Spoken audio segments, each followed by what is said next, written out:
हरे कृष्ण। राधे राधे।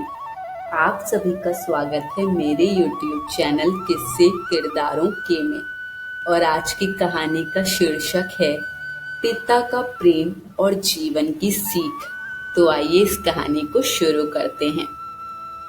दरवाजे पर किसी ने दस्तक दी।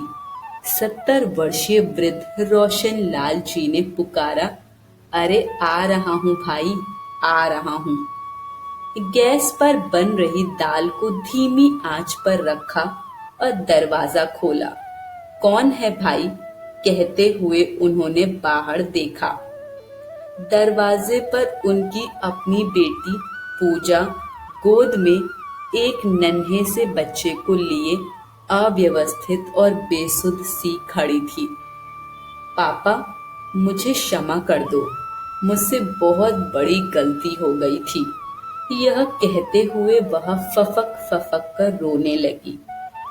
रोशन लाल जी ने बच्चे को गोद में लिया और बोले, बेटा अंदर आ जा, पानी पी ले, बैठ जा, फिर बताना। पूजा बरामदे में रखे पलंग पर बैठ गई। रोशन लाल जी गैस बंद करके पानी का गिलास भर लाए और पूजा को दिया। पानी पीने के बाद वह फिर रोने लगी। उसके आंसू थमने का नाम नहीं ले रहे थे।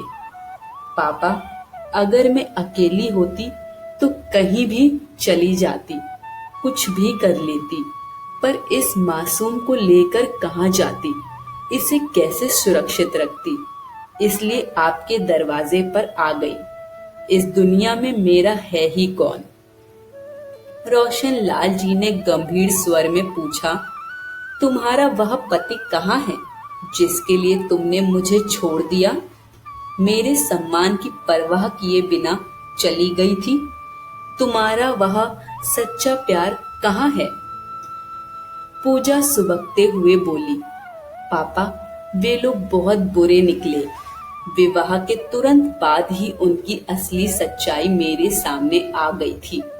लेकिन मैं क्या करती? वापस आ नहीं सकती थी, आपको कुछ बता भी नहीं सकती थी।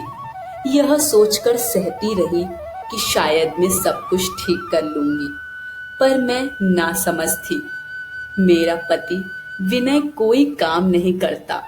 उनके पिता की पेंशन से ही घर चलता है और खाने लायक अनाज भर की ही खेती है। मैंने सोचा कि अब शादी हो गई है तो कुछ काम करेंगे, लेकिन जब भी मैं कहती तो वह खाली हाथ लौट आते और कहते कि उनके लायक तो कोई काम ही नहीं है। धीरे धीरे पैसों की तंगी बढ़ने लगी, जिससे घर में झगड़े होने लगे। एक पेंशन में इतने लोगों का गुजारा कैसे होता? उनकी माँ मुझे रोज ताने मारती कि तेरा पति कमा नहीं रहा है, मेरे पति की कमाई से घर चल रहा है। बताइए, इसमें मेरी क्या गलती थी? उन्होंने ही अपने बेटे को निकम्मा बनाया, इसमें मेरी क्या दोष था? जब भी मैं कुछ कहती, विनय मुझे बहुत मारते। मजबूरी में मैं एक दफ्तर में काम करने लगी, लेकिन जब माँ बनी तो काम छोड़ना पड़ा। अब फिर से घर में कलह बढ़ने लगी। रोज ताने, रोज मारपीट, मैं तंग आ गई थी, इसलिए आपके पास आ गई। पापा, यह कहकर पूजा जोर जोर से रोने लगी। रोशन लाल जी का गला भर आया। वे बोले, चुप हो जा बेटा, चुप हो जा। मुझे पहले ही पता था कि वह सही लड़का नहीं है। मैंने उसके और उसके परिवार के बारे में सब पता कर लिया था। मैंने तुम्हें बहुत समझाया, पर तुम उसके प्यार में अंधी हो चुकी थी। मेरी इच्छा के विरुद्ध विवाह कर लिया। एक अभागा पिता और क्या करता? बस भगवान से प्रार्थना करता रहा कि मेरी बेटी हमेशा खुश रहे। तूने मेरी अवहेलना की, इसलिए मैंने तुझसे मिलने नहीं गया, पर मन तो रोज तुझे देखने के लिए तड़पता था। बेटा, जब तुझे एक माँ की सबसे ज्यादा जरूरत थी, तब वह हमें छोड़कर चली गई। कैसे तुझे पाला पोसा यह मैं ही जानता हूँ। शायद मैं ठीक से संभाल नहीं पाया, तभी तेरी जिंदगी में यह सब हो गया। पूजा रोते हुए बोली, नहीं पापा, इसमें आपकी कोई गलती नहीं है। रोशन लाल जी ने उसके सिर पर प्यार से हाथ फेरा और बोले, कोई बात नहीं बेटा, शहर का घर तो तेरे भाई भाभी का है, लेकिन यह घर और कुछ जमीन तेरे नाम कर देता हूँ। वैसे भी मैं यहाँ अकेला रहता हूँ, शहर में मेरा मन नहीं लगता।